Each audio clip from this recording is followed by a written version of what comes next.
Meu nome é Johan e eu estou aqui para mostrar como o pessoal da Terra plana adora provar que a Terra é redonda. Até o presente momento, o Maranhense 22 realizou 3 testes, com uma pessoa em Mossoró, outra em Porto Alegre e o terceiro no Rio de Janeiro. O objetivo dos testes do pessoal da Terra plana era tentar mostrar a altura do Sol em relação à Terra. Só que cada teste que eles realizam dá uma altura de Sol diferente. Por quê? Porque eles não conseguem entender que os raios solares chegam à Terra de forma paralela. Na cabeça deles, eles acham que os raios solares chegam formando um ângulo. E esse ângulo é que forma a sombra na Terra. E na verdade, os raios solares chegam de forma paralela e é a curvatura da Terra que causa a sombra que a gente observa. E eu vou mostrar isso aqui para vocês. Como eles realizaram o experimento deles? Eu acho que é um experimento válido. Eles pegaram uma estaca nivelada, colaram um transferidor nessa estaca e na ponta da estaca eles colocaram um fio. Vou colocar a imagem aqui para vocês. E aí, num determinado horário combinado entre duas pessoas, eles vão lá, pegam esse fio e esticam até o final da sombra. E aí o ângulo formado pela estaca, que está no caso ali a 90 graus, mais o barbante que está posicionado no final da sombra, você tem um determinado ângulo. Mas o que eles conseguiram mostrar, na verdade? Se você pegar 90 graus e substituir pelo ângulo que eles mediram, você tem exatamente a altura que o Stellarium mostra para o mesmo local e para a mesma hora. E aí eu sou obrigado a falar um pouquinho desse Stellarium, que é um software que eu uso para conseguir fazer astrofotografia. E aí, como é que esse software aqui funciona? Eu vou mostrar aqui nessa grade. Eu tenho aqui, no caso, o azimuth, que vai de 0, começa do norte, e dá a volta aqui 360 graus e acaba no norte de novo. Ele vai de 0 a 360. E você tem, no caso, aqui também a altura, que vai de 0 até 90, que seria no topo da cabeça. Então eu clico aqui no Sol, esse software me mostra aqui a altura do Sol. Então eu tenho aqui, no caso, a posição aparente. Então aqui eu tenho 61 graus e 23 minutos. Eu estou com uma determinada localização, data e hora. Essa data e hora que eu tenho aqui, e a localização, é a posição do Sr. Flávio, lá que foi o primeiro que realizou o primeiro teste com o Maranhense 22. Então eu vou mostrar aqui na planilha, vocês podem ver o vídeo se vocês quiserem, o ângulo que o Sr. Flávio conseguiu aqui de Mossoró foi 28 graus. O Stellarium está dando 61 graus e 23 minutos. Se eu fizer pegar 90 graus e subtrair esse ângulo, eu tenho aqui 28 graus e 37 minutos. Lembrando que essa conta aqui, depois da vírgula, é minuto, vai até 60. Então, por favor, não vão passar vergonha querendo fazer um vídeo falando que se somar não bate o valor, porque isso aqui tem que chegar a 60. Quando chega a 60, passa um para o lado. Já tô evitando aí que vocês passem vergonha alheia, da mesma forma que o Maranhense 22 passou, querendo falar desse software aqui, querendo mudar a hora para mostrar o céu, que foi um absurdo. Mas ok, continuando. Agora eu vou mudar aqui a posição e eu vou para o Maranhense 22. Então aqui eu tenho a posição do Sol para a localização do Maranhense 22. Agora eu vou mostrar a localização que eu também tirei do vídeo dele, do primeiro teste, para vocês confirmarem que a localização bate. Ok. Então aqui eu tenho 52 graus e 41 minutos. No primeiro teste do Maranhense 22, ele mesmo disse que o equipamento dele não é tão bom, que até do Flávio é melhor. E ele mediu 40 graus. E no caso aqui o Stellarium está mostrando 37 graus e 19 minutos. E aí a partir do segundo teste ele constrói um outro equipamento que tem a maior precisão e vocês vão ver aqui que eu vou mostrar no decorrer do vídeo que todos os ângulos batem. Todos os ângulos batem com o que o Stellarium mostra para uma determinada data, hora e local. O segundo teste foi realizado pelo Maranhense, lá em Maranhão, na divisa quase com Tocantins, com um rapaz ali em Porto Alegre. Então eu vou mostrar aqui a posição do rapaz lá em Porto Alegre, comparando com um print que eu tirei do vídeo deles. E vou mostrar aqui o ângulo. O ângulo que ele mediu foi 26 graus. O Stellarium está mostrando aqui 63 graus e 37 minutos, aparente. Que está marcado aqui, que dá um ângulo de 26 graus e 23 minutos. Tá, então foi isso aqui que eles mediram, que o Stellarium mostra. Então agora aqui em posição do Maranhense, o teste deles foi realizado no dia 2 de outubro de 2006, ao meio-dia. Tá, o Sol aqui está praticamente a pino. né? E o ângulo que ele mediu, lembrando que aqui ele tem um erro do próprio transferidor, né, que marca de grau em grau e tem um gap ali, né? O Stellarium está marcando 88 graus e 23 minutos, que daria 1,5 grau aqui, quase 1,7 graus aqui, né? O último teste que eles fizeram foi realizado no Rio de Janeiro, e aqui eu estou com a posição aqui do rapaz no Rio de Janeiro, para vocês compararem com o print que eu tirei da tela. O dia do teste foi no dia 3 de outubro de 2016, ao meio-dia. Eles fizeram o teste um dia depois no mesmo horário, e isso daí resultou em distâncias do Sol completamente diferentes. Mas aqui, vamos lá, continuando. O Stellarium está mostrando aqui 70 graus e 57 minutos. Se a gente dá uma olhada aqui no último teste deles, eles mediram 20 graus, o Stellarium está medindo 70 graus e 57 minutos, que dá um ângulo de 19 graus aqui. Então isso aqui para o Rio de Janeiro. Agora eu vou voltar lá para a posição do Maranhense.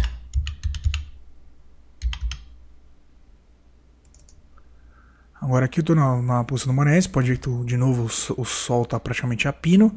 E aqui está medindo 88 graus e 45 minutos. Então eles mediram lá 1,3 graus, mais ou menos que ele mediu. O Stellarium está dando aqui 1,15 graus aqui, mais ou menos, né? E lembrando que isso aqui tem um erro lá que eles medem isso aqui com um transferidor.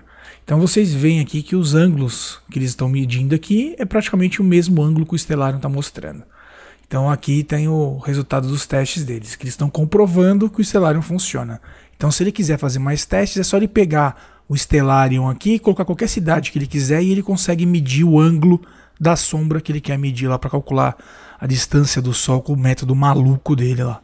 Agora vamos estudar aqui, vamos analisar o resultado dessas medidas aqui para ver que interessante. Agora nós vamos analisar o resultado dos dados do nosso amigo Maranhense 22.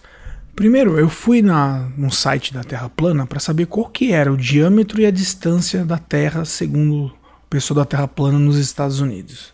E eu cheguei com esses dados aqui, que teriam um diâmetro de 16 milhas, um raio de 16 milhas e teria uma distância da Terra de mais ou menos 3.000 milhas. Tá? O diâmetro aqui seria de 32 milhas, eu dividi por 2 aqui o valor.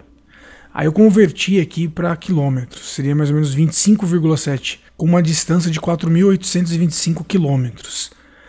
Aí o que acontece? Eu fiz aqui uma continha, que eu vou mostrar aqui para vocês também, que eu falei no primeiro vídeo, que é o diâmetro aparente do astro. Então daria aqui um diâmetro aparente de 0,59 graus. Esse seria o diâmetro aparente para o pessoal da Terra plana nos Estados Unidos. Ok. Agora vamos analisar os dados aqui do nosso amigo Maranhense 22. No dia 21/8, mantendo o mesmo diâmetro, porque o diâmetro não muda, né? Ele viu uma distância de 4.780, que olha só que legal, é bem parecido aqui com os caras mediram nos Estados Unidos, hein? Que olha, o dado tá parecendo que tá igual. Só que ele tava nesse dia aqui, ele tava com um ângulo, que tá no primeiro teste aqui, ó, de 40 graus. Mesmo com um ângulo de 40 graus, não estava pino ainda, estava dando uma distância de 4.780 quilômetros, que daria um diâmetro aparente de 0,59, praticamente 0,6 graus. Ok. Só que aí no dia 3 de outubro, ele mediu o Sol mais a pino, mais perto do centro da cabeça dele ali, a distância foi para 5.835 quilômetros, que já daria um diâmetro aparente de 0,49. Já caiu bastante aqui. E no dia 2, um dia anterior, a distância estava com 6.076, que foi um teste que ele fez ali com o pessoal de Porto Alegre, que já daria um diâmetro aparente ainda menor. Agora, olha que engraçado. Aqui estava um ângulo de 40 graus, aqui estava... o Sol começou a andar aqui, estava próximo do zênite aqui e aumentou a distância. Então tudo bem, você pode falar que é uma abóboda, um negócio que realmente vai aumentando conforme vai passando. Só que aí no dia seguinte estava mais alto e a distância diminuiu. Quer dizer, ele subiu e desceu num dia para o outro, resolveu descer. Desceu e tá bom. Agora vamos continuar, que aí começa a ficar engraçada a coisa. No mesmo dia que ele mediu 4.780 metros aqui, em relação à distância do Sol, Em Mossoró, ele mediu 4.147 quilômetros, que daria um diâmetro aparente de 0,68, praticamente 0,7 aqui, que já seria resumo. Para quem está olhando de Mossoró, o Sol parecia que está maior, bem maior do que quem estava em Imperatriz. No dia 2 do 10 de 2016, o Sol parecia estar ainda menor para quem estava olhando de Imperatriz do que quem estava em Mossoró. Engraçado que até hoje na Terra aqui, todo lugar que se olha parece que o Sol é exatamente o mesmo diâmetro, né, na mesma época do ano. Aí ok, para quem está no Rio de Janeiro, que foi feito o teste no dia 3, o diâmetro aparente do Sol é menor, muito menor do que quem viu no dia 21 do 8 em Mossoró. Então o diâmetro aparente está diminuindo. No dia 2 do 10 em Porto Alegre, quem olha o Sol de Porto Alegre deveria ver o Sol muito menor do que quem viu em Mossoró no dia 21 do 8.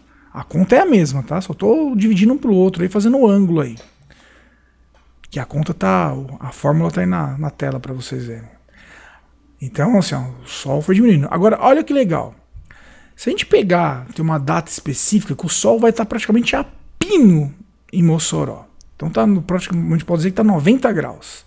Se a gente for no Google Earth lá e pegar como média aqui a distância da Terra, do Sol, do dia 3 aqui, só um exemplo, que o Sol já estava a 88 graus aqui, e pegar no Google Earth, fazer a medida que nem ele fez lá, medir a distância do Maranhão, lá da terra do rapaz, lá até o começo da Antártida, vai dar 6.632 quilômetros. Como isso aqui é um triângulo na cabeça deles, né, um triângulo retângulo, você teria essa hipotenusa aqui, que seria a distância do Sol para quem está olhando lá da Antártida, daria mais ou menos 8.833 quilômetros. Se você manter aqui o Sol no mesmo diâmetro, olha o que aconteceu aqui com o diâmetro aparente do Sol, 0,33 graus. Para quem estava olhando de Mossoró no dia 21 e olhar na Antártida no dia 10 vou pegar a data aqui, mas acho que é dia 10 de outubro, o Sol é metade do tamanho de quem olha da Antártida para quem estava olhando em Mossoró, menos da metade do tamanho. O que acontece? Eu nunca vi o Sol ter metade do tamanho de um lugar do outro. Esses são os dados da Terra plana. E isso aqui está lá no Wiki, ó. Esses dados aqui estão lá no Wiki do pessoal da Terra plana. Então, resumo, em cada posição da Terra o Sol vai ter um tamanho diferente. Ponto. Alguém já viu o Sol mudar de tamanho aí andando pelo Brasil afora? Eu nunca vi. São os dados do pessoal da Terra plana. E isso aqui, dado do pessoal da Terra plana lá dos Estados Unidos. Está no Wiki isso aqui, essa página que vocês estão vendo aí na tela. Então, ou seja, os dados, resultados dos dados totalmente incoerentes com o que você observa na prática. Outra informação engraçada. Você pega um vídeo do tal do Gideão lá, ele fala que o Sol está entre as nuvens. E aí você tem, porque ele mostra no vídeo que o Sol está iluminando aquela nuvem específica de baixo para cima, que não sei o que, o Sol está entre as nuvens. Aí o mesmo pessoal da Terra plana pega um vídeo, coloca lá um balão meteorológico, ele está a apenas 24 quilômetros e não tem mais nuvem nenhuma e o Sol continua do mesmo tamanho. Então, que diabo é isso? O Sol está a 5.000 quilômetros ou está a 30 quilômetros, 20 quilômetros? Quer dizer, os caras nem entre eles conseguem se falar. Então, assim, o próprio amiguinho aqui, Maranhense 22, tá falando que o Gideão lá é um burro, que tá tudo errado. Porque nas contas dele aqui tá a 5.000 quilômetros e o Gideão tá achando que tá perto de 30 quilômetros. Então, assim, a conta dos caras não fecha, né? Agora eu vou mostrar uma coisa aqui interessante. Olha que coisa interessante. Se você pegar o Stellarium e colocar exatamente essa data aqui, ó, 6 de outubro de 2016, às 11 horas e 57 minutos da manhã, e colocar a localidade lá do nosso amigo Maranhense 22, o Sol vai estar praticamente no zênite, em 89 graus e 56 minutos. Eu deixei aqui os 4 minutos aqui de lambuja. Aí o que eu fiz aqui? Eu reproduzi a mesma conta que o Eratóstenes fez há 200 anos antes de Cristo. O que eu fiz aqui? Uma regra de 3. Então tá aqui. Se eu pegar no caso aqui, a circunferência inteira, 360 graus, multiplicar pela distância que o Maranhense 22 mediu de Imperatriz até Mossoró e dividir pelo complemento do ângulo mostrado aqui no Stellarium, que eu vou ter... Esse aqui é o ângulo em graus e minutos, eu peguei aqui o ângulo direto em graus e fiz a conta. Eu tenho essa circunferência da Terra aqui, 39.923 quilômetros. A circunferência da Terra aceita hoje é essa, 40.030 quilômetros. Então isso aqui eu medi. E não importa para qual cidade eu meça a circunferência da Terra, eu tenho dados parecidos. E aí, através da circunferência eu calculei o diâmetro da Terra. E o diâmetro da Terra aqui de Imperatriz para Mossoró deu 12.708 quilômetros. Esse aqui é o diâmetro aceito hoje na Terra, 12.742 quilômetros. E se você olhar aqui, ó, não importa para qual cidade, eu obtive praticamente o mesmo diâmetro da Terra, os mesmos valores. Isso aqui eu fiz para calcular o erro em relação a esse diâmetro aqui. Então eu tenho um erro menor que 1% para cada uma das cidades que ele mediu, não fui eu, ele mediu. Então o que prova isso aqui? O nosso amigo Maranhense 22, com os testes dele, ele mostrou que o Stellarium realmente mostra os ângulos que ele mede na prática. Então ele validou os ângulos que o Stellarium mede. Eu peguei esses ângulos numa data específica e fiz reproduzir a conta que Eratóstenes fez há 200 anos antes de Cristo. E obtive o mesmo resultado que ele teve, que seria próximo de 40.000 quilômetros. E está aqui os dados. Então, ou seja, os dados da Terra como um globo, eles são coerentes, eles fazem sentido, eles convergem para o mesmo lugar, não importa a posição da Terra que você mede, os dados convergem na mesma direção. Em compensação, os testes da Terra plana mostram isso aqui, ó, que na Antártida você vai ver um Sol que é a metade do tamanho do Sol visto em Mossoró. Então os dados da Terra plana são totalmente inconsistentes. Eles não apontam para um lugar específico nenhum. Ou seja, a Terra é redonda. Aceite, dói menos.